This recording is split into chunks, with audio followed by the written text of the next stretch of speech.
We're back. Back to another Thursday Night's Warfare episode. This is the beginning of G1 Climax, the third G1 that we're doing here in this company. But we're not starting off with a match, though. We're actually going to start things off with a ladder match. An 8-man ladder match, to be exact. And the winner of this ladder match move on and be a part of Group B in G1 and this G1 Climax. We still have the 16th and final spot of the G1 still open, and it's down to these 8 men tonight. And whoever gets the briefcase will get that last and final 16th spot in Block B in the G1. You have Blue Arrow, Evil, Adam Foreman, Tom Hiroishi, Ross Von Erich, Marcus, Tony Cross, John Monaco. And there's actually one of the competitors in B block right there, actually, in the chat, Brandon Styles. His first match will be on Monday. I don't remember who he faces, but I have it in my bracket of who he faces. Oh my god, Ross got thrown into the turnbuckles twice by Marcus, and nice shots from Marcus and Beaver Hurricane by Tony Cross. This is Marcus's first official match, but that's actually himself. Blaze all these people in the ring are scared of him. No, that's false. Big knee from Marcus. Oh, Deadeye. Adam Foreman with a Deadeye on Marcus, and Monaco's got a ladder. Same with Ross Von Erich. Interesting part is Ross Von Erich's brother Marshall is actually in this G1. He's going to be fighting later tonight in a match, but he's got a dangerous opponent for his first match, and that's going to be Brody Williams of the Real MSW. And Brody's got Bobby Six Killer in his corner tonight. Main event, an age-old rivalry continues. Devin versus Show. Can finally Devin beat Show? Or will Show go 3-0 against Devin? Blaze is going to sneak in. If you sneak in, you're going to get banned from the arena, Blaze. Oh, look at this. Evil top of the ladder. Evil's trying to get up there, but look at Tony Cross playing defense, and down goes Tony. German suplex, Ross Von Erich. Some of the other big matches tonight. Corey Crichton versus Masahiro Chono's later tonight, which that's a big, big fight.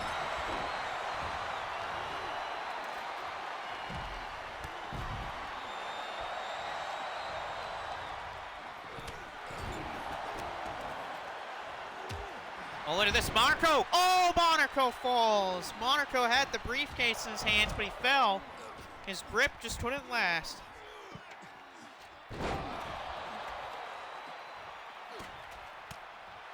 Blazes is already inside. Well, Blaze is getting kicked out. He's not supposed to be here. Can you not read the rules? He's not supposed to be here. We got a ladder bridged in between the fake announce table and the ring apron. That is not good. That is very bad. Hopefully someone does not go through that. Look at Adam Foreman. Oh, never mind. Foreman just got clotheslined. Blaze says that he can beat the air attack. No, you can't. No, you can't. Why does Blaze think he can win these impossible matches? Evil again, top the ladder, but no one's trying to stop him. Oh, but wait a minute. Evil's got his hands on the briefcase, but here's Adam Foreman. Adam Foreman. Oh, Ross Von Erich pushes the ladder down. And Von Erich thrown out of the ring by Tama Hiroishi. German suplex, Tama Hiroishi. Ooh, beautiful jawbreaker in the ropes. Adam Foreman, who is the tag team partner of Katsuyori Shibata, the hybrid champion right now in MEOW. The big rule about this G1 is that no champions except for Corey Crichton and Bryce Sanders are allowed in the G1 tonight, or in this G1 tournament. The reason why Corey and Price are allowed is because they're the tag team champions. Oh, Blue Arrow's going to drop here with a brain buster. No, he actually countered it. Styles says, Blaze, do you know that they're a trio now? Yeah, that is true. Air Attack is a trio. Styles, John Monaco, and Blue Arrow. I mean, why not? Because Arrow and Monaco are 5-time tag team champions here. The current champs, of course, are Corey and Price Sanders, who retained the titles last episode against Bishamon. We'll see Goto versus Crichton at some point in this G1. But that'll be later on. But look at Blue Arrow. Blue Arrow at the top of the ladder. He's got the case. Blue Arrow, can he unhook the case? Can he unhook the case and get the shot? Oh, but look out, Ross Von Erich. Oh, but wait, Ishii's pulling him off. Someone's got to stop him. Blue Arrow's just a second away from winning this. And oh my goodness, Blue Arrow has won. Blue Arrow is going to the G1. And look at this, John Monaco. John Monaco helped Blue Arrow get the case. Is he allowed Ishii to go after Ross Von Erich? And anytime that anyone tried to go after Blue Arrow, Monaco stopped him. So Blue Arrow is going into the G1 courtesy of both him and his partner. And Blaze is trying to sneak into the crowd. What an idiot. But here we go. The first big match of the G1. It's Brody Williams versus Marshall Von Erich. Of course, A block right here. And here are the rules. 20-minute time limit. A victory gives you 2 points. A draw, 1 point. A loss, 0. The top 9 people in your block. So if you finish top 9 in your block, you'll move on to the playoffs. And whoever finishes first place in the block will get a bye to the second round. And there's Dust Killer. And favorite New Japan match ever? Ooh. That's a good question. I mean, do I go with the obvious, or do I not go with the obvious? If I go with the obvious, then it's Okada Omega at Dominion. Or Okada and Omega at Wrestle Kingdom 11. But if I don't go that way, and I go with my actual favorite match in New Japan, it's Jon Moxley and Minoru Suzuki from Sakura Genesis. Christopher says, good question. He doesn't know either. That is a good question. I mean, there's other really good ones. Shinya Hashimoto versus Masahiro Chono from the 90s is a really good match. And if you're just going off of the actual country of Japan, probably Mitsuharu Misawa against Kiritawe back in 1995 is another really good match as well. Because Mitsuharu Misawa is one of the GOATs. Yeah, they have a lot of great matches. Will Ospreay and Ricochet is another really good one. Will Ospreay and El Phantasmo from last year was really good. A couple really good ones this year. Gabe Kidd, Shingo Takagi. Their 2 battles were really damn good. Blaze got his butt kicked. Blaze isn't on this one, but here's Brody Williams with Bobby Sixkiller, a part of the Real MSW. One of their group members, Jeff Cobb, is also in this tournament. He's in the B block along with Brand Styles. Here's Marshall Von Erich. He's got his brother Ross, and he's got the Iron Taylor with him. It's a shock that the Iron Taylor's with the Von Erichs tonight. Yes, he's trying to combat Bobby Sixkiller. Yes, the next episode is going to be Monday. And we'll see Block B. And here it goes. These two get ready for the first match. Of course, 20-minute time limit is all you get. And look at Brody starting things off fast with a big clothesline and punches right to the head of Marshall Von Erich. Marshall Von Erich has... Oh, man! What a counter from Marshall Von Erich. Brody went for a net breaker, and he got caught by Marshall Von Erich. And a beautiful arm drag from Marshall. And a big slam, Marshall Von Erich. Gotta give Marshall the credit. He's the underdog of this tournament. I don't think anyone is picking Marshall to win this tournament, but hey, you never know. He could pull it off. He can never count anyone out of this tournament. Remember, it's top 9 to make the playoffs. You never know, Marshall Von Erich may sneak in and maybe get in. You never know.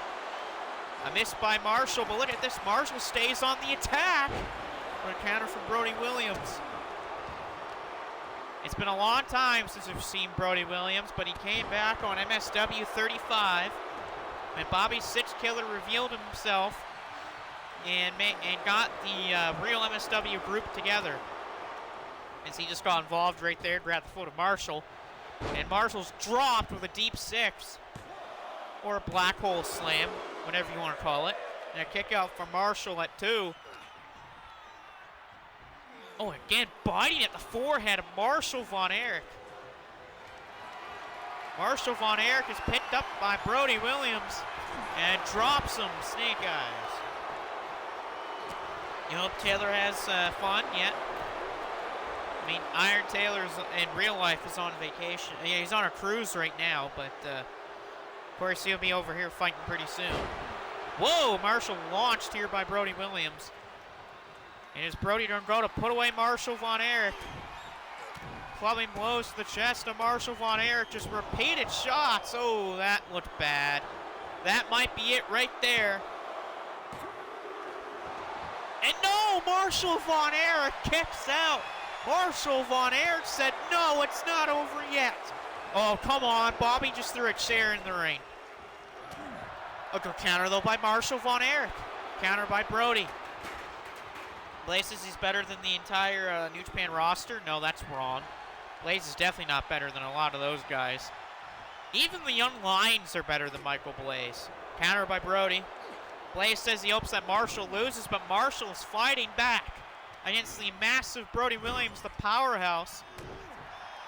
Got shot by Marshall. Ooh, throat, right to the throat. Marshall Von Erich, classic move. Bulldog out of the corner. And Marshall's feeling pumped up right now. And he's going for the claw. And he's got the iron claw.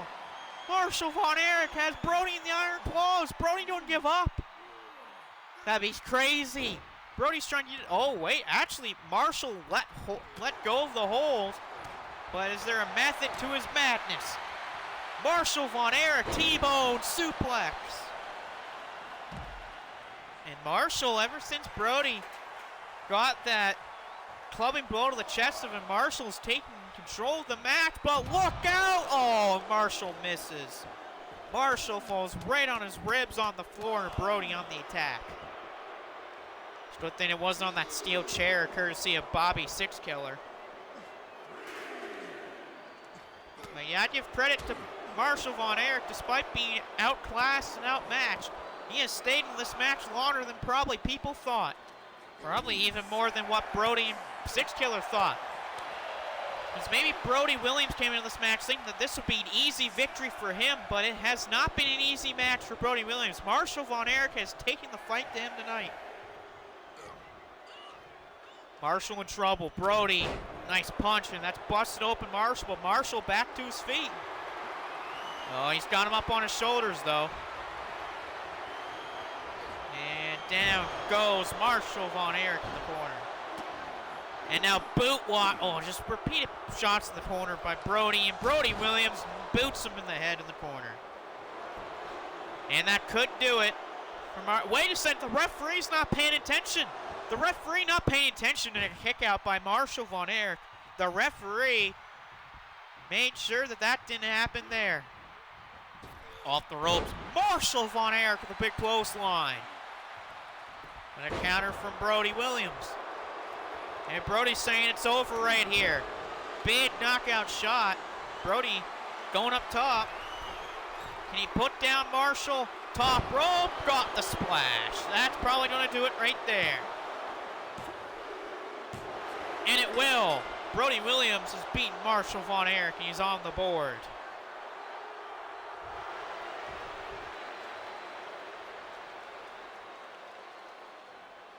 And again, I'll say it like I said it earlier in the match. A lot of people tonight probably, a lot of people wrote off Marshall Von Erich in this match. And probably put this match as a squash match. But that didn't happen. Marshall fought. And he gave Brody a good fight, but Brody Williams is just on a different level right now at this moment than Marshall Von Erich. But Marshall Von Erich might use this match as a stepping stone later in this tournament. You never know. All right, 2 Japanese guys as Brody Williams says stupid referee. Well, I mean, the ref counted 3 there. We got Hiroki Goto of Bishamon taking on Jin Akiyama. Blaze says Marshall lost. So, Marshall put up a good fight at least. Marshall fought like he was a main event guy right there. And Blaze can't do that because Blaze sucks. And besides, a lot of people didn't pick Marshall to win that match, but Marshall stood his ground. He fought well. And I'll give lots of respect to Marshall Von Erich because of that. And here goes Jin. Duck under, Jin Akiyama. We brought big knee. Ooh, that was a knee trembler on Hiroki Goto. Ooh, an elbow to the chest. Ooh, think of the gut. Goto, one of the oldest guys in this tournament. I think he's got to be in his 40s at least. Either he's in his 40s or late 30s. Nice jawbreaker counter by Jin Akiyama. Jin Akiyama got this because of a Elimination Chamber match that he was a part of. He didn't win the Chamber. That went to Riki Choshu, who fights Gabe Kidd later tonight. But it was a good second place finish for Jin Akiyama. As he really showed the world of who he is. Nice net breaker there by Hiroki Goto. Goto fought earlier today over in Japan in G1 Climax 34, but he lost to a member of the real MSW, Jeff Cobb. It was a tour of the islands that took down Hiroki Goto earlier today. Good counter by Goto on the floor, but Akiyama doesn't really get anything going there with that throw, and man, big Saito there by Hiroki Goto, and wow, rolling kick on the floor by Hiroki Goto. Yeah, Blaze definitely won't be able to beat any of these guys right now. Blaze probably would have lost already, knowing Michael Blaze. Akiyama firing off some elbows here on the floor to Hiroki Goto.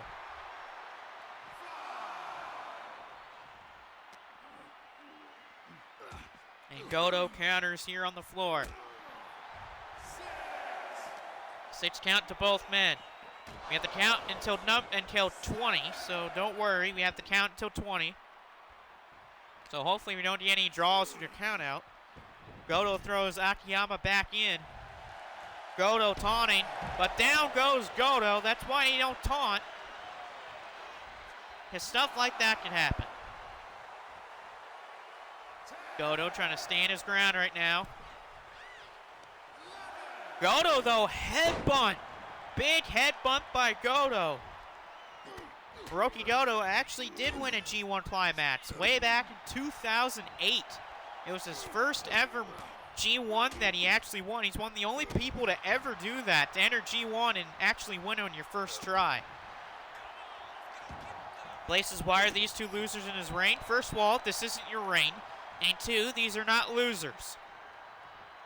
These are 2 guys that were winners in their time and in their generation. Oh, surfboard stretch coming up by Goto. Goto's got it locked in, surfboard stretch. And Akiyama escapes, but a good submission by Hiroki Goto. And Akiyama hits an inverted DDT. I bet Blaze would have tapped out right there to that submission. Akiyama, leg drop. Big time one there by Jin Akiyama. And, oh, brain buster. Ugh, that's kind of like the one that Styles hits, but instead Akiyama's brain buster doesn't have as much movement as Brandon Styles in his brain buster. Akiyama again off the ropes with another leg drop. Akiyama's feeling fired up. Jin Akiyama with an exploder suplex. That could do it right there. Will that be the win for Jin Akiyama? Places has his name on it. No, it doesn't. Where do you see your name on the ring? Cover on Goto and a kick out. Hiroki Goto.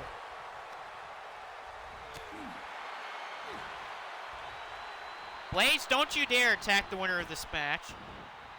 That's what I'm going to say to Michael Blaze. Blaze better not attack the winner of this match. Akiyama caught with a big right hand by Goto. Oh, this is going to be it right here. Angle slam, Hiroki Goto. Goto for the win. No, Akiyama.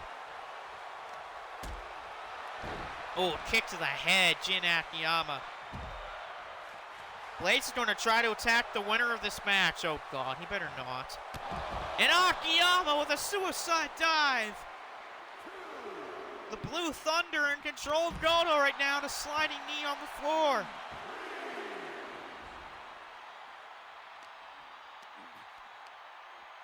Akiyama, oh God, gutbuster. That was dangerous. A big time gutbuster by Jin Akiyama, and down goes Hiroki Goto. These two fighting like true legends right now. Almost 14 minutes left in the match.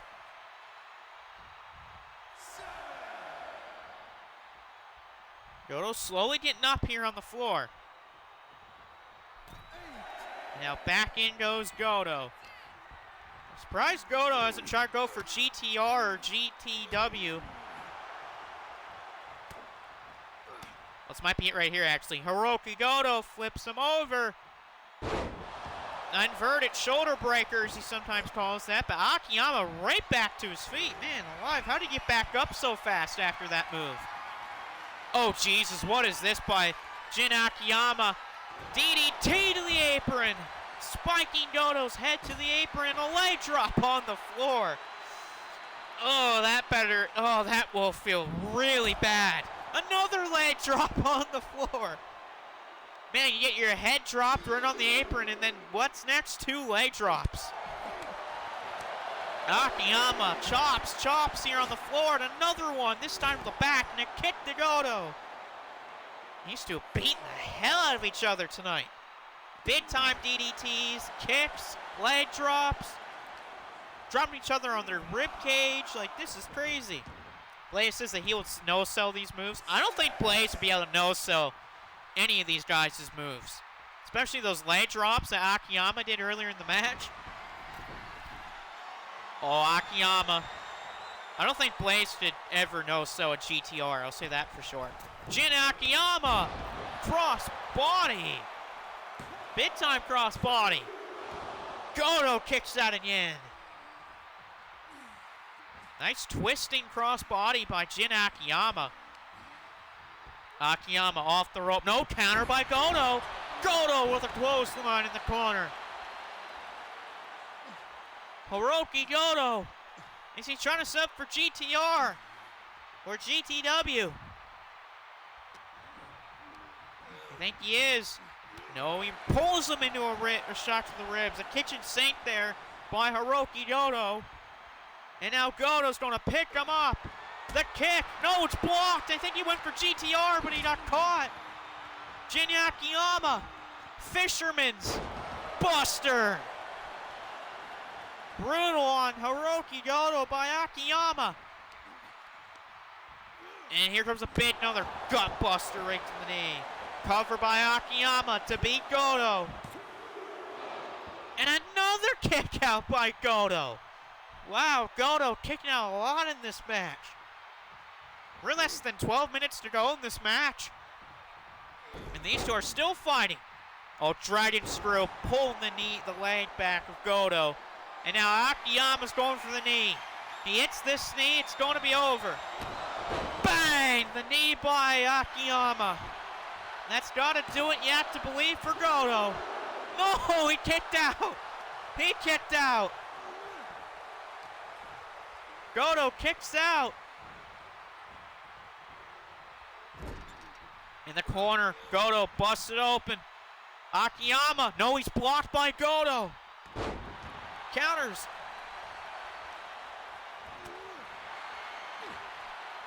Goto. Oh, boots him in the head. Ooh, that looked bad. Goto top rope. We're less than 11 minutes left. We're almost got 10 minutes to go in the match. Oh, diving forearm off the top. Hiroki Goto. Oh, but counter by Akiyama, though. These two are still beating the hell of each other. Goto picked up by Akiyama. Akiyama going for the exploder again. Got the exploder again. Second time he's hit this move in the match. Here's a cover on Goto. And it is over. Jin Akiyama beats Goto in a grueling matchup.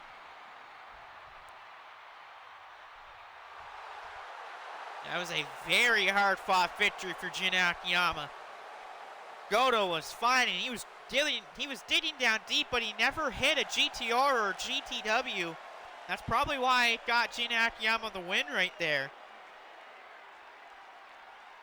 Akiyama escapes this one, but a big win for him over Hiroki Goto as he joins Brody Williams on top of the block with 2 points. And Blaze, I swear to God, you better not attack the winner. Oh, he's trying to go for Jin Akiyama. Oh, he's got... Oh, my God. Oh, Blaze got in the ring. He tried to hit it. He went after Jin Akiyama, but Jin Akiyama caught him flush with a knee to the head. Ooh, he got knocked the f*** out. Michael Blaze might just been knocked out by Akiyama. Yeah, Blaze will be sleeping with the fishes after that one. Man alive, that was a big knee by Jin Akiyama. And speaking of Michael Blaze, here's his favorite wrestler coming down, just about to fight Riki Choshu here. It's Gabe Kidd. It's going to be Gabe Kidd versus the inventor of the Scorpion Deathlock, Riki Choshu. Yeah, Blaze got kneed in the head. He got kneed in the head. And here we go. It's Gabe versus Choshu.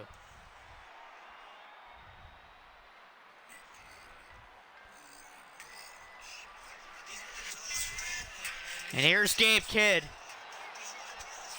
IWGP Strong Openweight Champion, Shockwave Wrestling Joe Masterkin, the Rumble Champion, former MSW World Champion, former MEOW World Champion, the first winner of the MEOW G1 Climax back in 2023. I mean, this man's done a lot in his career.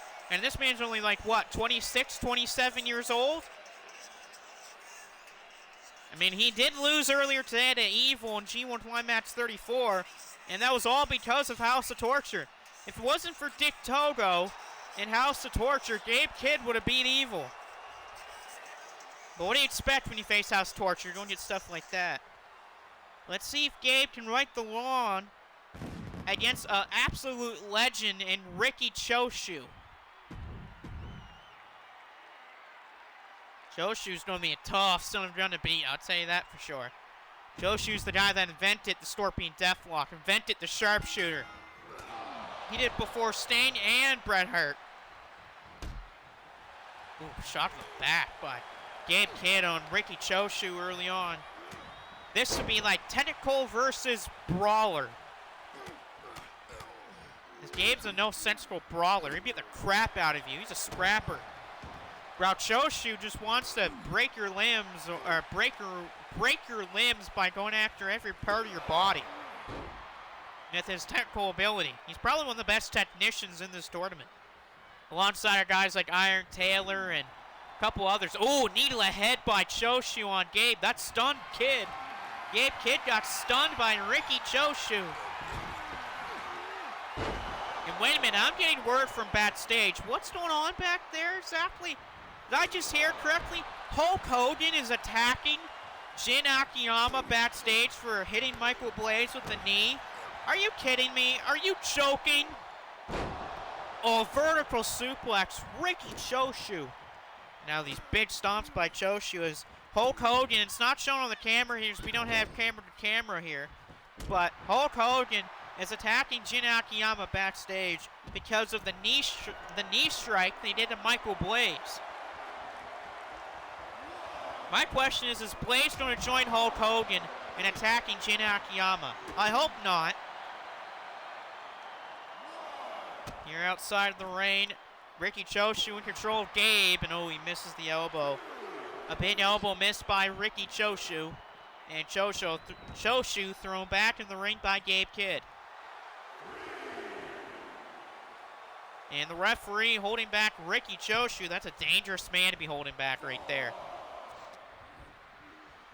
Choshu in the hands of Gabe Kidd. Gabe picks up Choshu and drops him. Oh, and that cut open Choshu. Here's a cover on Ricky Choshu. And a kick out Gabe Kidd. Or kick out Choshu. Springboard, Jesus. And now, ooh, forehand to the head, Gabe Kidd on Ricky Choshu. Gabe taking advantage right now on Choshu. These legends, though, are people who don't want to count out in matches. I'll say that for sure. My question is, who's the crowd going to like more in some of these later matches? Matches like Corey Crichton versus Masahiro Shono. Shinya Hashimoto versus Kenta Kobashi. Those matches, the crowd are going to be like split 50-50. Big tombstone Gabe Kidd to beat Choshu. And wow, a kick out at 1. Choshu just kicked out of a tombstone pile driver at 1. That's not even something that Hulk Hogan did. Off the ropes, Choshu blocked Gabe Kidd, and he hit him with a lariat. A lariato by Ricky Choshu, and Gabe kicks out. Big kick out by Gabe Kidd. Got dropped with a lariat. Choshu's going for it. Scorpion lock on Gabe Kidd. And it is locked in. Scorpion lock. Kidd's in trouble. Will Kidd give up? Oh, and Choshu let go. Ricky Choshu let go of the hold because he saw Gabe Kidd looking to grab the bottom rope. And now Ricky Choshu. Oh, Gabe misses. Choshu off the ropes with an interceptor on Gabe Kidd. That could do it. Cover Ricky Choshu. And oh, Gabe kicks at it too. Oh, Blaze going after Jin Akiyama. So does that mean that Michael Blaze and Hulk Hogan are trying to double team Jin Akiyama backstage? Oh God, back suplex to the apron. Yeah, I bet Hulk Hogan and Michael Blaze are both beating up on Akiyama backstage. Choshu on the floor. Gabe, oh, good counter by Gabe Kidd. Gabe, though, caught with a crucifix on the floor. Ricky Choshu bringing it to Gabe Kidd. It's that technical ability of Choshu. Gabe back to his feet. He's caught by Choshu. Ricky Choshu. Oh, Gabe's head dropped off the top turnbuckle, but Gabe Kidd back to his feet, just blasted Choshu with a knee to the head. Choshu back up. Choshu with a knee to the ribs. Gabe's down. Gabe rolls out of the way. Gabe Kidd, springboard kick. Oh, wow, Gabe went for the pile driver. He missed it. Choshu with a back body drop. Now Akiyama ducked the big boot of Hogan, and Hogan hit Blaze. Oh, we're going for a sharpshoot. We're going for the Scorpion lock again. A second Scorpion lock on Gabe Kidd. Will Kidd give up? Is Gabe going to tap out to Choshu? Gabe Kidd has just tapped out to Ricky Choshu.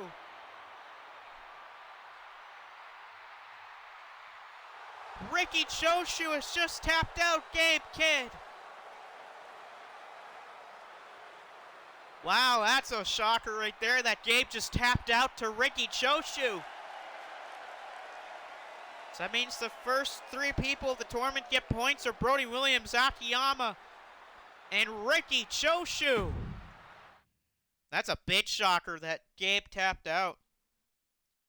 Ooh, this is an interesting one. Keiji Muto versus Kaito Kiyomiya. Kiyomiya takes a lot from Keiji Muto, even his own finisher. Both men use the Shining Wizard, which, the Shining Wizard, if you don't know, was invented by Keiji Muto. But Michael Blaze is down backstage, courtesy of Hogan hitting Blaze with a big boot by accident. And then Akiyama's again going after Hulk Hogan. There's Kaito Kiyomiya, the GHC heavyweight champion.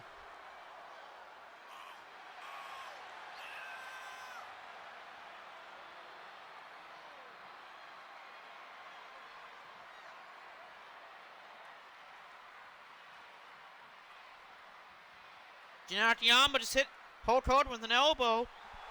Oh, he's going for the knee. Is he going to hit the exploder? Is Akiyama trying to go? Is he going to go for the exploder suplex on Hulk Hogan?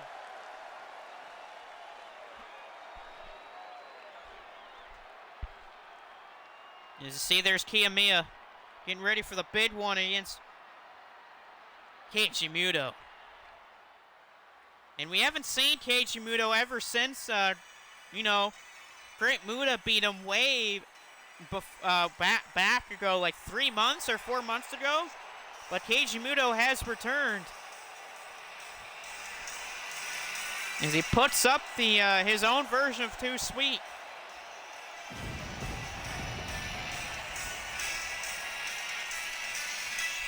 We'll see if the man that's changed his style in so many ways can beat Kaito Kiyomiya, and Kiyomiya's kind of like his oppressor or something like that. Oh, Akiyama has hit 2 exploder suplexes, one on Hogan and one on Michael Blaze. You don't mess with Jin Akiyama. He was called the 5th pillar of heaven for a reason, and Mr. Blue Thunder. Stupid Hogan and stupid Blaze. Trying to stop him.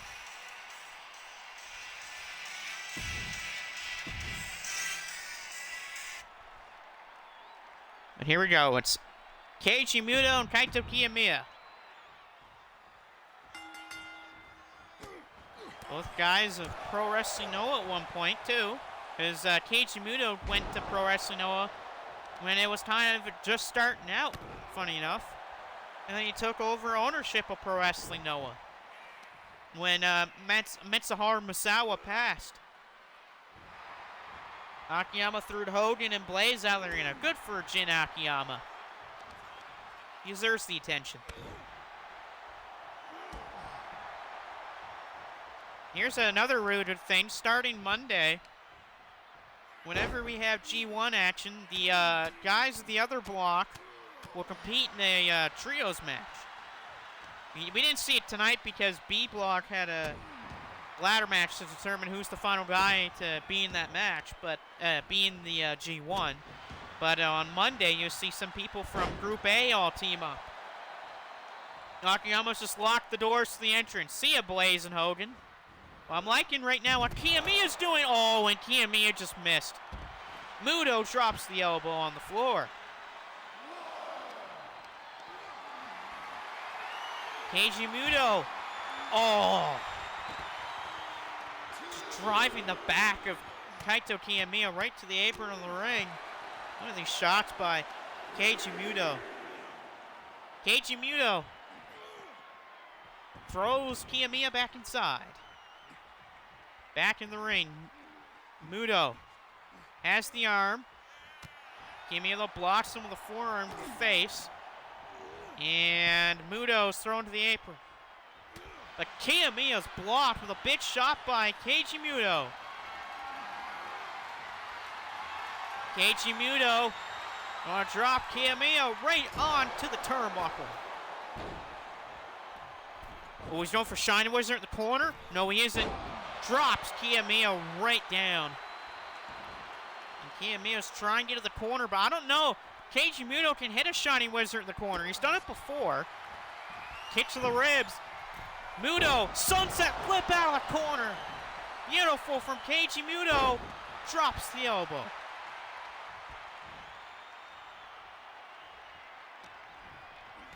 And now, oh, beautiful headlock here. Nice takedown of the headlock by Keiji Muto. And a flip out by Keiji Muto. Blaze through, tries to get into the glass entrance to break one, but he fails and knocks himself out. Moonsault, no one home. Stupid Blaze, breaking glass. Are you kidding me? And he knocked himself out too. Oh, lung blower. Lung blower by Kiyomiya. Kiyomiya the cover. Beat Keiji Muto. Muto kicked out. Yeah, that big miss moonsault there. Muto always likes a moonsault, but he missed it big time. And then it rips first on the mat, and an inverted suplex. That's not going to feel good for your rib cage, especially after you missed a moonsault earlier in the match. Kiyomiya picks him back up. Lung blower again, perhaps. No fireman's carry. Nice. And Kiyomiya on the attack, big drop kick. And then off the ropes. Drop kick by Muto, but he missed. Keiji Muto misses. And now Kiyomiya, oh, he's blocked by Muto. And Keiji Muto, Russian leg sweep.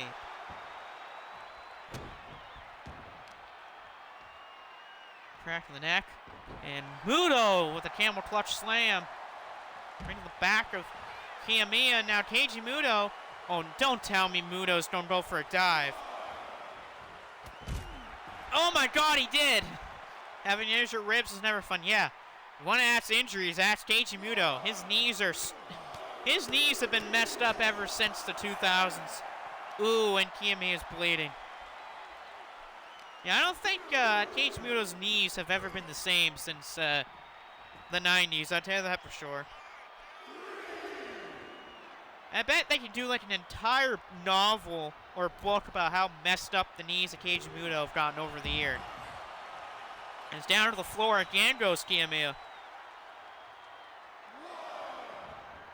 And again, Keiji Muto again pulling off the suicide dives. Yeah, don't know why he needs to do that, but he does it anyway.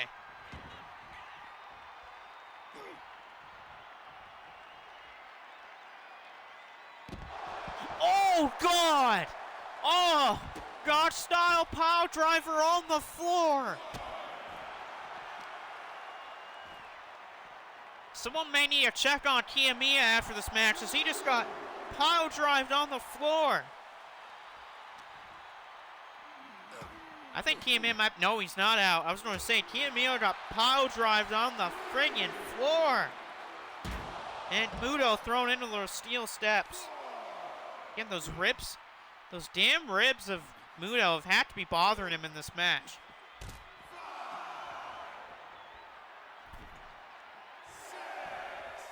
Muto back to his feet. Kiyomiya. Oh, Kiyomiya went for a kick.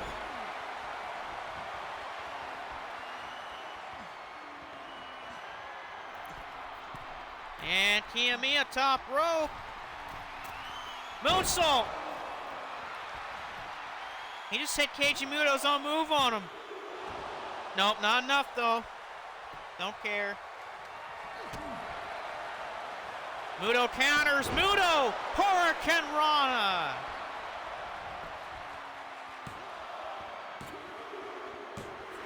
And it's over. Keiji Muto has defeated Kiyomiya with the Hurricane Rana. Bruh is right. Yeah, Kiyomiya hits Keiji Muto with his own move. And yet Muto kicks out, then Muto gets back up, hits a Hurricane Rana, and puts away Kiyomiya. The ultimate disrespect. You hit your opponent with his own move.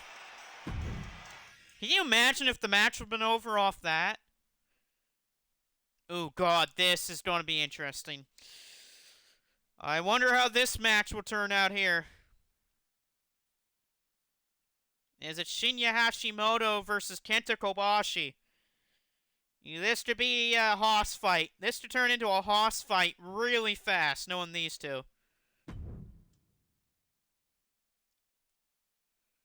These are two men that the crowd will definitely be split with. I'll tell you that for sure. The crowd loves both of these two. The only question will be, who will the crowd like more? Or is it just going to be a 50-50 split down the middle? I'm just doing something on my phone. Just 1 second here.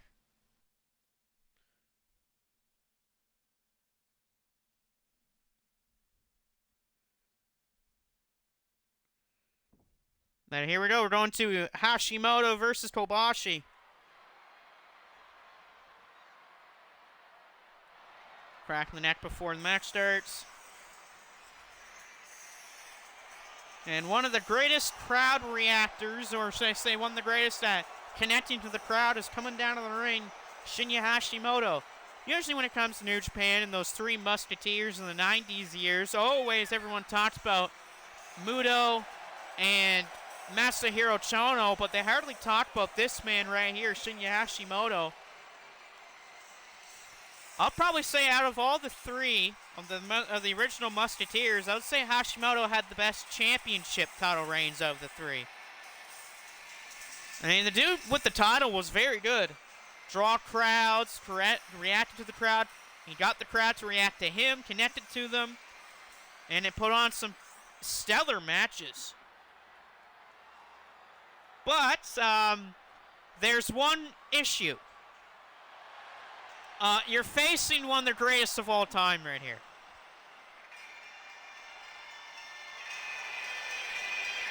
If Misawa was still alive, who would be in his favorite? In his company? So that'd be Pro Wrestling Noah. That would be a good one. I think probably Kiyomiya would still probably be his favorite, probably. I think just like Muto, I think Kiyomiya would be his favorite. And then after that, probably would be Dr. Wagner Jr. knowing Misawa, because Misawa at one point did play Tiger Mask, and he does like his luchadors.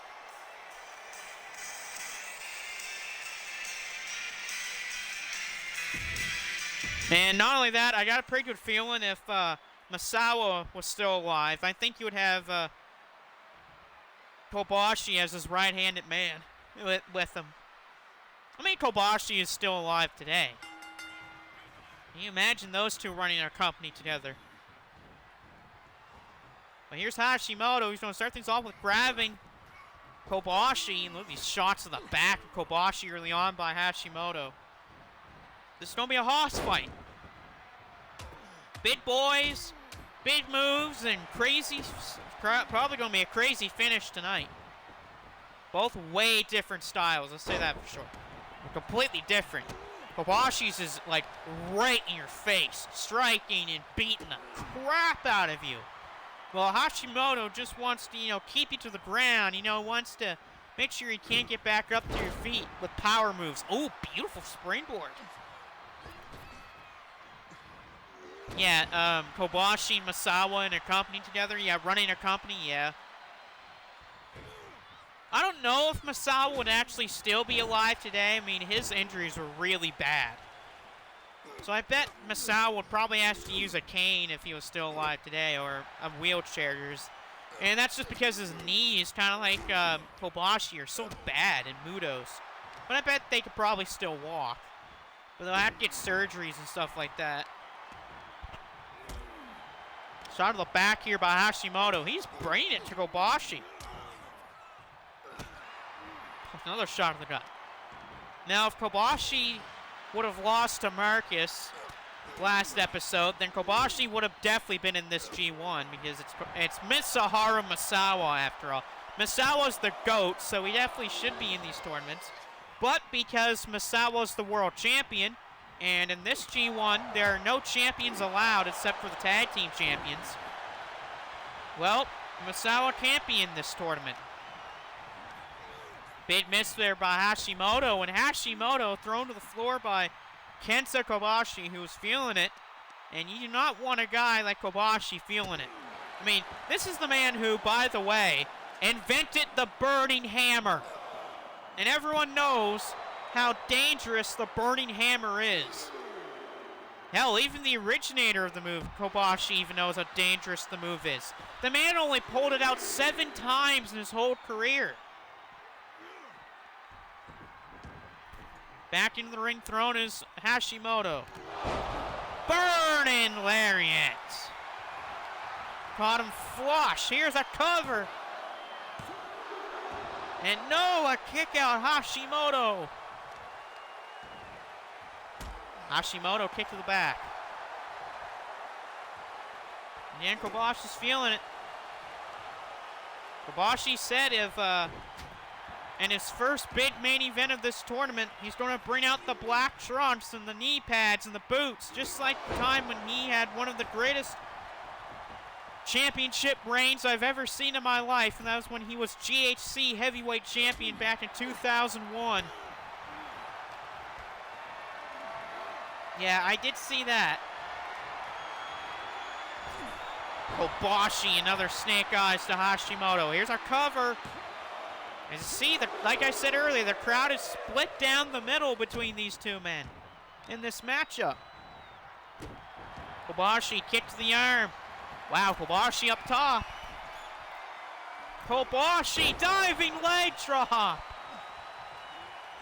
Kenta Kobashi, a diving knee, a leg drop off the top rope. And a drop kick to the back. Ooh, that did not look very good for Hashimoto. That's a perfectly placed drop kick to the back. And Kobashi with a dive.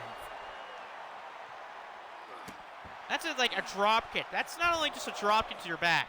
That's a perfect picture type of a drop kick to your spine. Hashimoto caught him. Roundhouse. Oh, he missed. Kobashi ducked. Kobashi saw the roundhouse.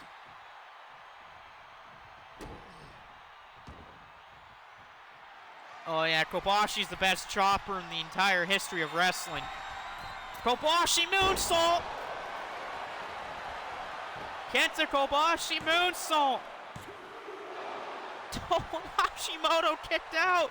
This man got hit with a burning lariat and a moonsault, and he still kicked out.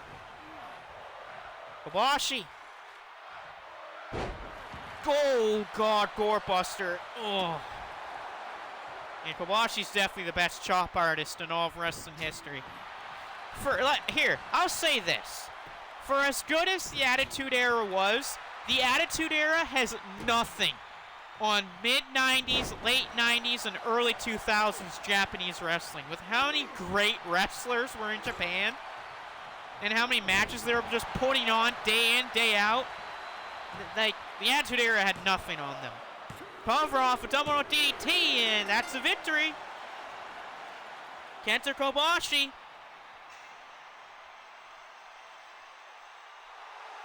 Kobashi beats Hashimoto with the double underhook DDT. Again, as you saw, he did not hit the burning hammer. I mean, like, compare the Attitude Era guys, like the top guys, to the top guys in Japan at that point. Let's compare them. Let's do it. Stone Cold Steve Austin, Mitsuharu Misawa. Look, as much as I like Attitude Era Stone Cold Steve Austin, he has nothing on Mitsuharu Misawa. Misawa is definitely a better wrestler than Austin. And plus, Misawa didn't even really need a microphone to talk. Again, The Rock and Kobashi.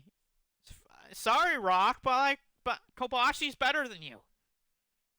Or if you really want to go for a really good comparison, The Rock, Masahiro Chono. Two very charismatic dudes, and both of them are badasses in your talk.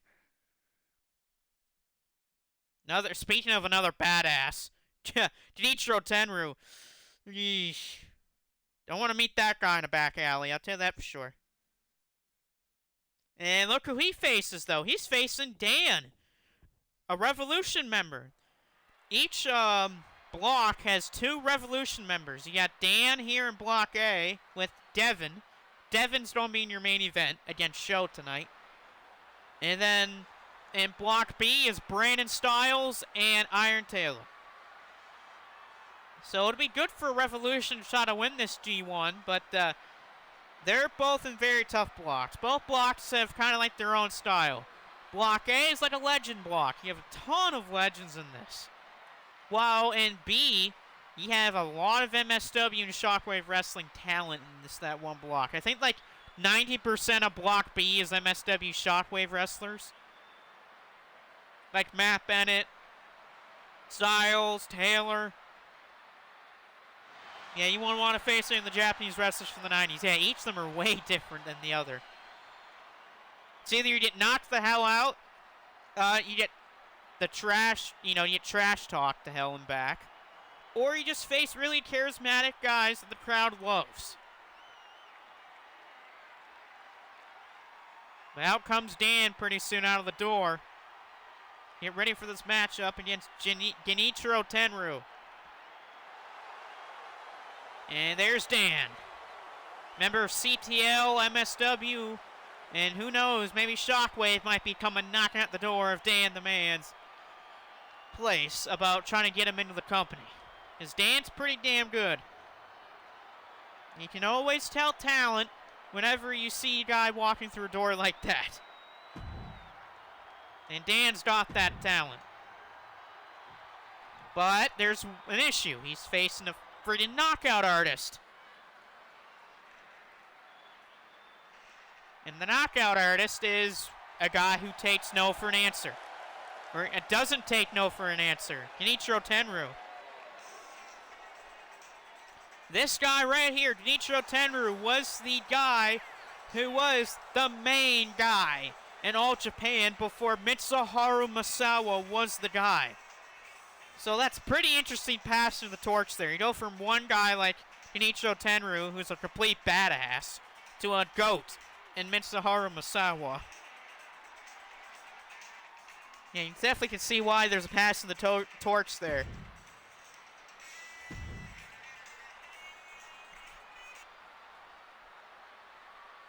Here we go, Dan versus Tenryu. And Tenryu's got a dangerous moveset, so Dan better be on his toes. Here's another thing. Dan's a big guy, but look at the size comparison. These two are almost the same size. Down goes Tenryu as he missed that kick in the corner, then Dan hit a springboard on him. Dan will have to stay on Tenryu if he wants to win, but Tenryu's just got to do what Tenryu does if he wants to win, and that's knock you the hell out. I mean, we're talking brain busters, power bombs, not only just power bombs, folding power bombs to the neck area. We're talking kicks, diving back elbows, and when I mean diving back elbows, we're saying like second rope diving back elbows. Roundhouse kicks, kicks to the back, soccer ball kicks. For people that do not know what a soccer ball kick is, it's when you're laying on the ground with your face on the ground, and the wrestler who's up right now, standing watching over you, just kicks you in the shoulder right near the neck. That is what a soccer ball kick is called. And Tenryu used to do that a lot. Kicks right here by Tenryu on the floor to Dan. Dan started off hot, but he's cooled down. Yeah, Japan definitely has a lot of crazy match types. Yeah, look at some of their hardcore matches they've had. I mean, entire ring covered in fire, a light tubes match, doors, a furniture smash match, piranhas, electrocution.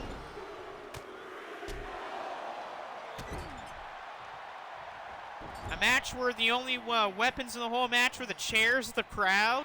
Like, that's some crazy matches from Japan.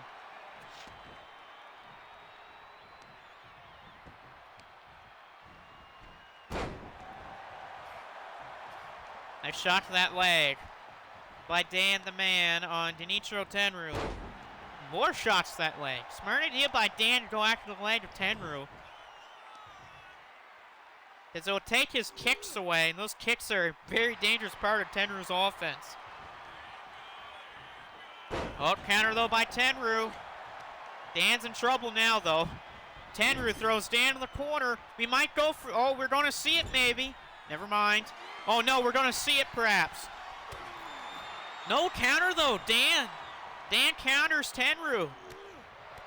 Dan though, oh, he's blocked with a knee to the ribs. Oh, wait a minute. Wait. Dan is taking the punches of Tenryu.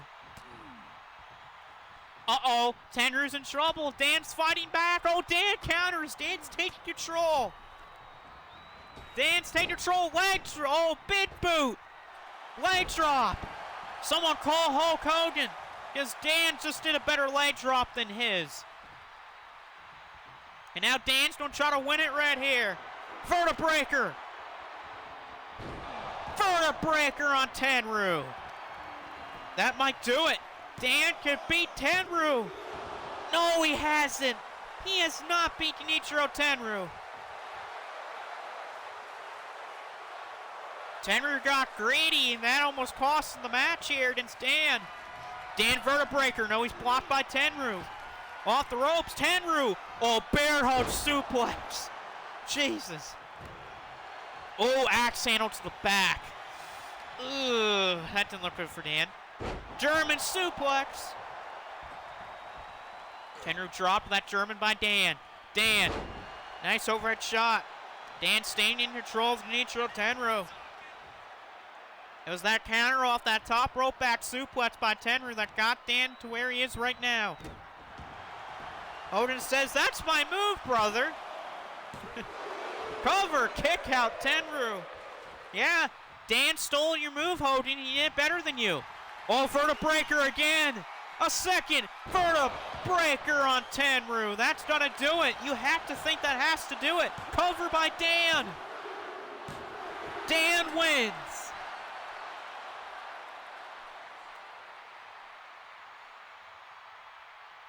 Dan just beat an absolute hoss of a wrestler. And you gotta give credit to Dan. He beat an absolute great wrestler, a great legend.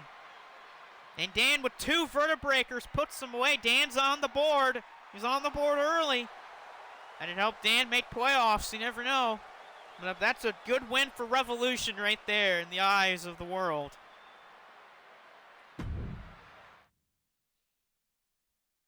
Oh, here we go. Oh, I've been waiting for this one. As much as I want to see Devin and Sho, this is the match I've been looking forward to. Corey Crichton versus Masahiro Chono. Ooh, this is going to be good. Dan and Corey and Chono. Who do you go for in this match? That's my question. Who do you cheer for?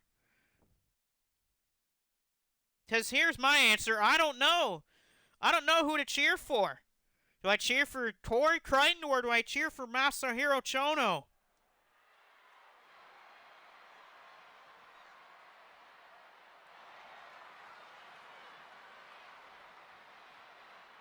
And Corey's don't come out first. Odin said, let me in before I need to attack Dan. Odin wants to attack Dan? No. Here comes Corey Crichton. Corey Crichton getting ready for his big match against Masahiro Chono. For everyone that wants to say that, or actually I'll say it when Chono's doing his entrance, but Corey Crichton won half the tag team champions. Him and Price Sanders have retained it 3 different times, actually. And beating some great teams, they last retained against Bishamon.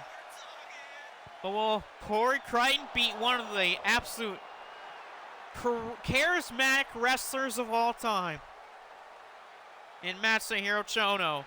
Not only that, a badass, too. The guy who kind of made wearing all black really cool. And here we go. It's going to be Chono time.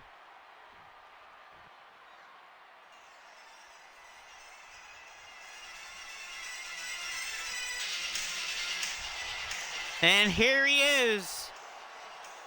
The badass himself. The real final boss of wrestling. Masahiro Chono. The guy who made wearing all black so cool. The inventor of the STF, kind of the inventor of the STF, not really. And just an absolute legend, one of the most charismatic wrestlers ever, just oozes charisma and badassness. But he's going to be tested tonight by Corey Crichton. My question is, what does Corey Crichton think about this? Facing Masahiro Chono, the real final boss of wrestling. And here go Crichton and Chono. One-on-one. And then after this, the main event, Devin versus Sho. We're starting with some gut shots by Masahiro Chono. Chono, big punch. Least favorite New Japan match. Ooh, that's a good one. There was definitely one last year I didn't like, which was Tama Tonga versus Okada. Or not Tama Tonga. Tonga Loa Okada was not really good. There's been a couple tag matches this year that kind of disappointed. And plus, there's other matches. Of course, most of House of Torture matches are least favorite matches. Because screw House of Torture. So if I had to put least favorite match in New Japan, put any House of Torture match, really.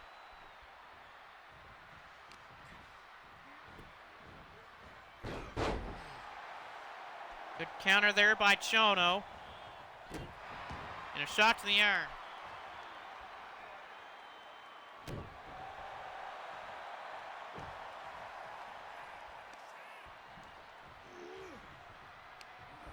I gotta say, I'm liking the, oh, right to the eyes, Corey Crichton.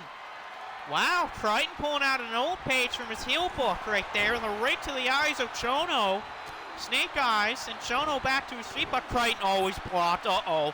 He might have pissed off Masahiro Chono with that right to the eyes. Uh-oh. Gut shot by Chono.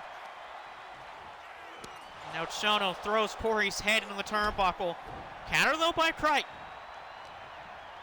Crichton back to his feet, throws Chono off the ropes, back elbow from Corey Crichton.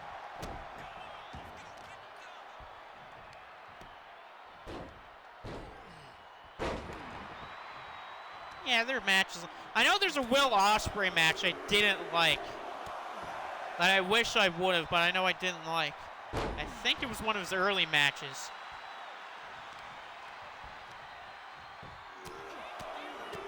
Actually, one that I would say that happened last year, I thought I would like, but I didn't. I didn't really like Will Ospreay versus Okada last year. Don't know why, but that match should have hit a lot better than what it did. Ooh, gut shot.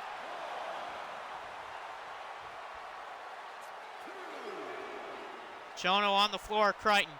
Where is Masahiro Chono going? Never mind. Chono back in the ring. He's waiting for Corey. Look out! Oh! Chono from behind with a brutal suicide dive right to the back of Corey Crichton. And Chono, oh, net breaker. Oh, God, net breaker on the floor. And Crichton thrown in the steps. Chono taking advantage of the environment. Corey's in trouble. Blaze has let me in. No. You attacked someone, Blaze. Do I just send Akiyama back on you, Blaze? Corey thrown back to the ring, but how's that neck? Corey's neck has got to be hurting after that hellacious neck break on the floor. Oh, Yakuza kick! Yakuza kick by Chono. Oh, Corey just before 3. Crichton just before 3 finds way to kick out of the Yakuza kick. Woo, that was close. That was really close. And now here comes Crichton. Crichton firing back on Chono after he just barely was able to kick out of the Yakuza kick. And there's a kick to the head of Chono by Crichton.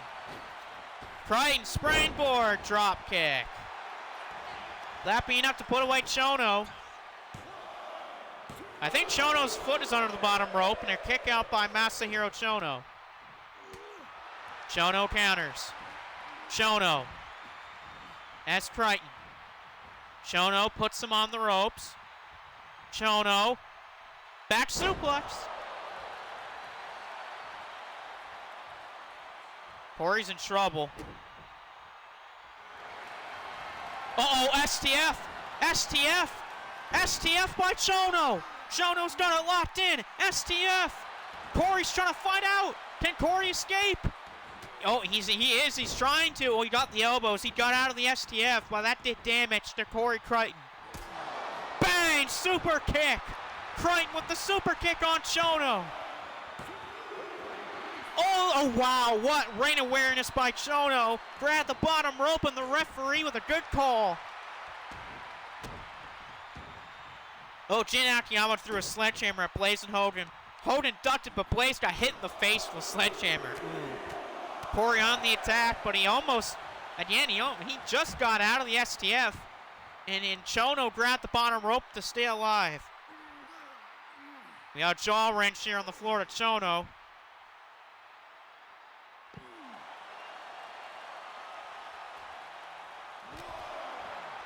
Ooh, jawbreaker. Oh, Yakuza kick again.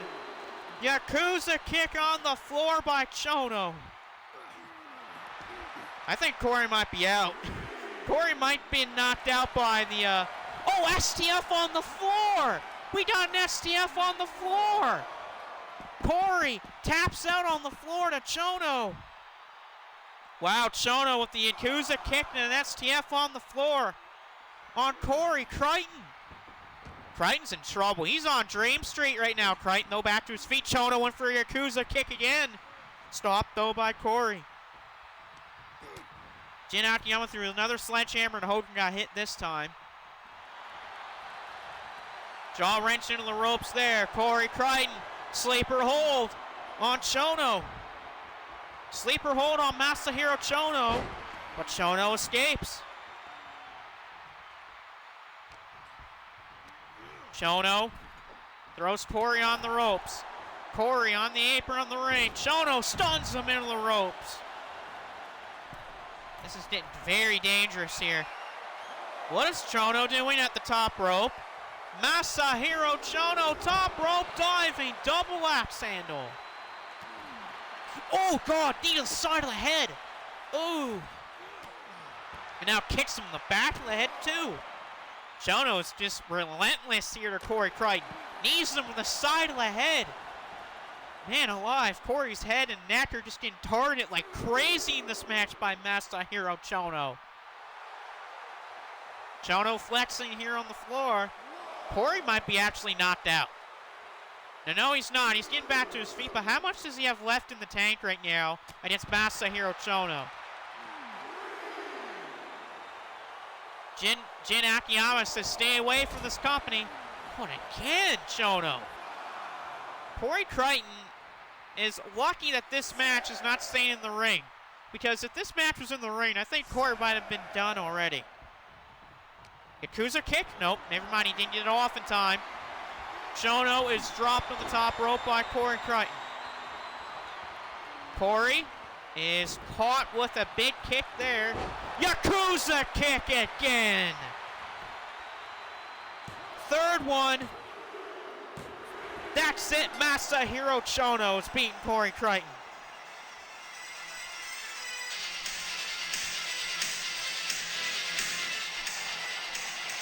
Akiyama said, but knowing all you two, he'll be back. Yeah, true. Corey Crichton loses to Masahiro Chono. Chono, 3 Yakuza kicks and 2 STFs. One on the floor at that, too. And one to Corey that tapped out, but he tapped out on the floor. But Masahiro Chono starts off the tournament in a big way with a win over Corey Crichton.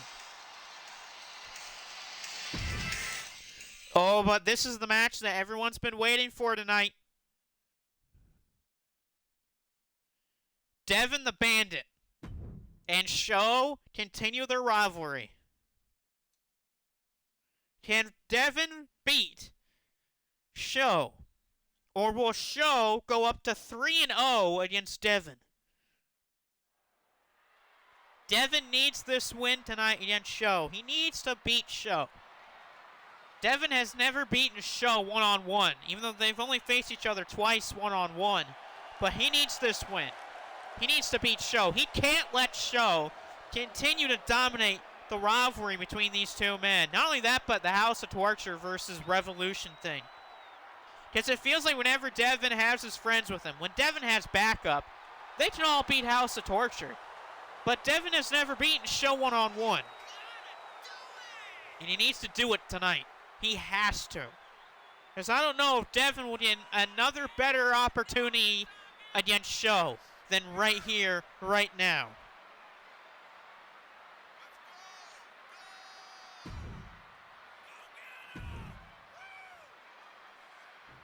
In his speech of the devil, here comes Sho of House of Torture.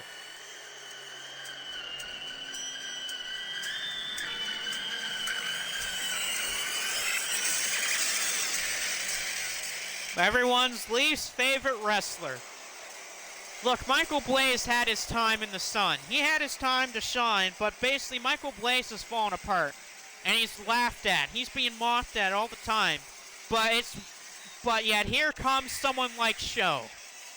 Disrespectful, makes fun of families, attacks people from behind, hits people with a wrench, cheats in matches, and says every despicable word in the English language and Japanese language. So why do we have a feeling, someone says, why do I have a feeling that House of Torture and Revolution will brawl after the match? Yeah, who knows, especially what the ending could be. Especially if House of Torture gets involved. Once if House of Torture gets involved for Show.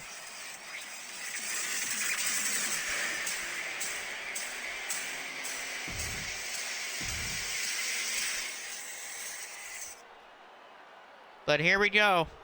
Show and Devin main event. And Devin finally beat Show, whereas Show going to go 3-0 against Devin here.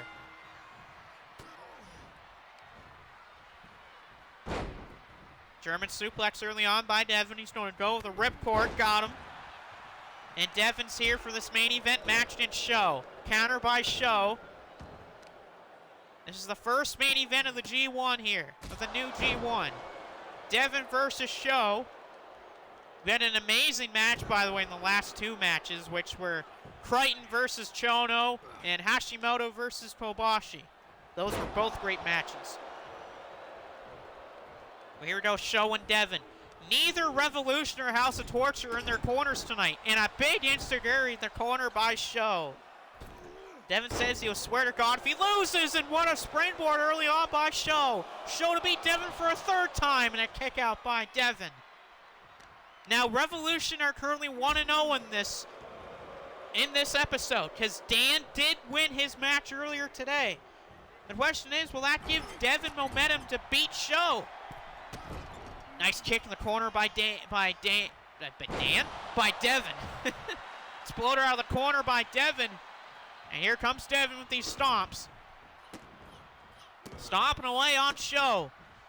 You gotta believe like Show is like 100 or 200 pounds less than Devin. Show doesn't weigh that much. Uh-oh, Sleeper. He's going to transition to a choke on Show. Got it locked in. Will Show give up? Nope, Show's trying to escape. He does. Oh, he flipped out of it. Show got out of it. Well, that will stun Show. Oh, and it caught Devin flush with a kick. But Show with another kick to the head. And now once the leg. Here comes Show. DDT. Show early on having the advantage here against Devin. Devin blocked Show. Went for the elbow, but he missed it. And a downward spiral by Show. And Show goes after the arm. We all know the arm of Devin. It was broken a month ago against Minoru Suzuki. And Devin's arm has never been the same since. And again, Show attacking the arm. Just beating on the arm of Devin. And now just punches right to a grounded Devin by Show. And Devin is bleeding. Devin has been cut open by Show. I was going to say, was Show going to grab a weapon there? I hope not. And these kicks in the corner by Show. And House of Torture is watching the match from the crowd, of course. Springboard missed by Show. And Devin trying to take advantage. Show thrown to the apron here. Devin sends Show to the floor. These two on the outside. Oh, and kick to the back. Show caught Devin with a kick to the back. DDT on the outside. DDT on the floor. And a counter by Devin, but that DDT is definitely going to hurt. And Devin on the attack. He's going to go for a blackout here on the floor, and he got one. Show has been busted open. Show is bleeding.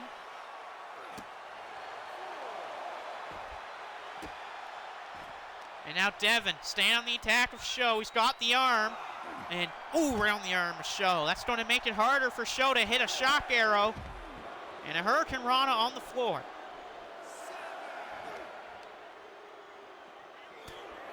Ooh, forearm to the head. Devin back to his feet. But Show, another DDT on the floor. Second one on the floor by Show. Now goes after the neck and head of Devin. Oh, we're halfway to a count out here. Oh, come on. This better not end on a stupid count out. And now Show in control throws Devin into the steps. Devin throwing in the steps. We got a count of 12. Hurry up, you two. Get back in the friggin' ring. Code breaker on the floor by Show. We got a count of 13. We got a count of 13. Come on, guys. Get in the damn ring. 14. Devin's going to have to hurry up and get his ass back in the ring. Devin's got a count of 20. He's got to hurry up. He's got 16. He's got to hurry up. This count of 16. Devin, get up. Devin, get up. Count of 17. Count of 17. He better get in the ring, and he does in time. He does in time. Oh, but he's caught by Show. Bulldog. Very close. Almost a loss for Devin there. Show went for shock arrow, but he missed it. Reverse Rana. Cover on Show. And there's Shockwave here for the main event of the evening. If he missed it, we had a great last two matches as Masahiro Chono beat Corey Crichton, which was a fantastic match for Masahiro Chono. And a couple other great matches too, but there's a counter by that despicable Show. And now Show's going to pull Devin to the center. Is he going to try to make Devin pass to the snake bite? He's beaten Devin before with snake bite, and he's got it locked in. Snake bite on Devin. Will Devin give up on Show? Oh, no, he's fighting out, though. He got out of snake bite. But how much left does Devin have in the tank? That kick, though, but it did hardly anything to Show. Devin trying to back up. Devin in the corner. Show. Uppercut in the corner. Back elbow. Show. Throws him in the ring post. Oh, 619. Show back in the ring. Show caught Devin. Wait a minute. Low blow. The referee didn't see it. The ref didn't see it. Low blow. Oh, and Show wins. Show the low blow. Referee didn't see it. Thanks to House of Torture, Dick Togo made sure that the referee didn't see it. Show wins. Low blow on Devin. Show cheats his way to another win. Devin has lost to Show 3 separate times. This time it was thanks to a House of Torture interference. Oh, and House of Torture Revolution are beating each other right now. We got a brawl on the outside of the ring. It's House of Torture and Revolution. Show is celebrating the ring, laughing at Devin because he beat him with a low blow that the referee didn't even see, courtesy of Dick Togo. Dick Togo was looking at the referee, distracting the official so that Show could hit a low blow and pin Devin for 3. Oh, Devin's got a microphone. Show's music gets cut out. Devin's got a microphone. Devin's got to be feeling bad, though. He just lost a 3rd time to Show. Not only that, it was to a low blow. A low blow beats Devin tonight, courtesy of the referee not paying attention. Oh, Hell's End's coming in to help Revolution. I almost said House of Torture. No one's going to help House of Torture. Show says, shut up, loser. Ooh. Ouch. Especially after that. Not only that, he low-blowed him, too. Come on. I don't think you need to say that, Show, especially that you beat him with a low friggin' blow. Yeah, Devin's lost to Show before, but this is the first time he's lost to him by low blow. Friggin' House of Torture always has to cheat to win matches. And here's the thing, House of Torture doesn't have Marcus anymore because, well, we found out that the House of Torture Marcus was a fake. It wasn't actually Marcus. It was a fake guy.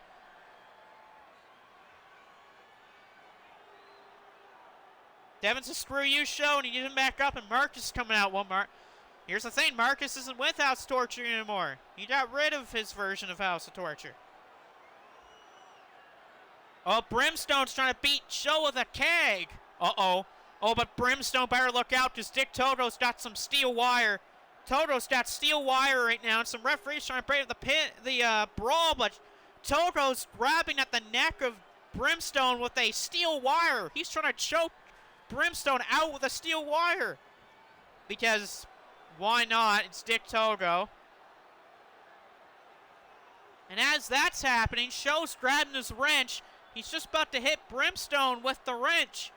I don't even know if Show can even get his wrench up that high. Someone better take his friggin' thing away. Devin says, hey, Show, by the way, eat one of these. And oh, DTB 2.0 on Show. Because Show didn't see Devin from behind him. Well, good for Devin to try to take out Show. Styles at Total, a light tube. Ooh. On a fire extinguisher to Togo, too. This is just complete chaos. Uh-oh. Hold on a minute here. Here comes the real MSW. The real MSW. You know they have issues with Revolution as well. They have issues with Styles and Taylor. The real MSW is coming out with Bobby Sixkiller. Yeah, guys like Brody Williams, RJ Lucas, Carter Williams, Jeff Cobb. Real MSW are coming down. They did win their match earlier today against Marshall Von Erich. And is friggin' the real MSW trying to help House of Torture? Oh, Devin's leaving the ring as the real MSW is coming out. Great. Devin's leaving, but wait a minute. Someone just grabbed Devin and popped Devin with a forearm. Oh, someone from the crowd grabbed Devin and hit him with a forearm. Who hit him with the forearm? Who hit Devin with the forearm? Oh, wait a minute. It's Jack Perry. Jack Perry just drilled Devin with a forearm. Jack Perry of House of Torture, because he is a House of Torture member, has Devin. He nailed a forearm, and he threw him into the ring, and now we got Jack Perry, Devin. Perry trying to beat up on Devin here. Son of a gun. Come on, guys. Bennett's going after him with the title. And they're saying, Jack Perry, how's your father going? How's your father doing? Ooh. Yeah, oh, wait, he's dead. That is true. Oh, wait, he's dead. Yeah. And this chaos is brought into the ring. Oh, wait, there's the spotlight playing.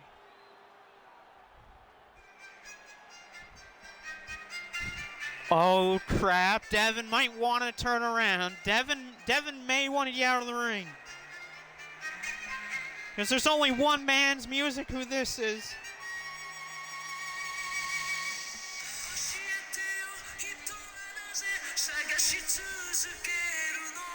Oh, Devin's running at Suzuki, but here's an issue. Suzuki's not at the ring ramp.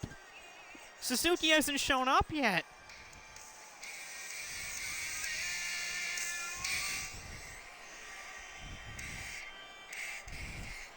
Oh, wait a minute, but Matt Bennett just... Oh, he's pepper sprayed Jeff Cobb. Where is Suzuki at? Where is Minoru Suzuki at?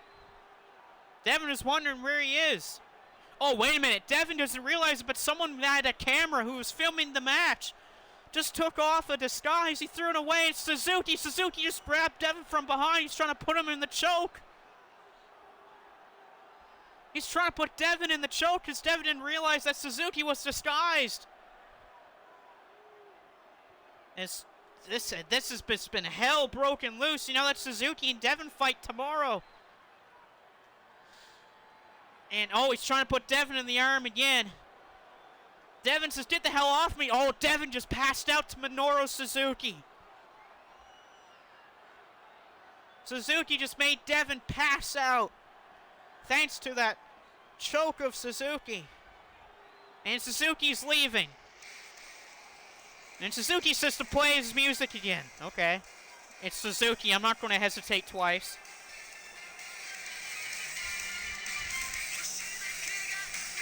And Suzuki has the microphone and the translators don't come up. And it says to Devin, we'll see you tomorrow, bitch. I hope you're ready to die. You know, and Suzuki's walked away. Devin's flipping him off, but Suzuki doesn't care. It's Minoru Suzuki. Well, I guess that's going to be it for tonight, folks. We're going to let Suzuki's music play it out tonight because it's Suzuki. No, and Steve's going after Suzuki, but Suzuki doesn't care. Suzuki just takes the guitar. Suzuki's not affected by it. He looks at Steve as a word of, what the hell was that? Well, now Suzuki and Steve are fighting it out right now. Jesus Christ, come on. Everyone's just beating the hell out of each other. Oh, and finally, someone decides to come out and stop this fighting. Finally, some guards or something like that are trying to break this thing up. Oh, wait, it's not guards, it's masked men. There's masked men breaking up all the fights. And Suzuki's just going to walk away. Well, like I said, this is going to be the end of it here. And we're going to let Suzuki's music play it out.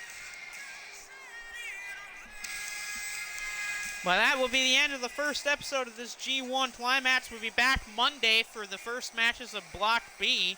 Probably the big match of that will be the Brandon Styles versus Jeff Cobb match, which is a preview to the match on Wednesday, which is supposed to happen between Brandon and Cobb. But make sure you rewatch the episode and stay tuned for MSW tomorrow on Superstars. As anyway, we'll see you next time.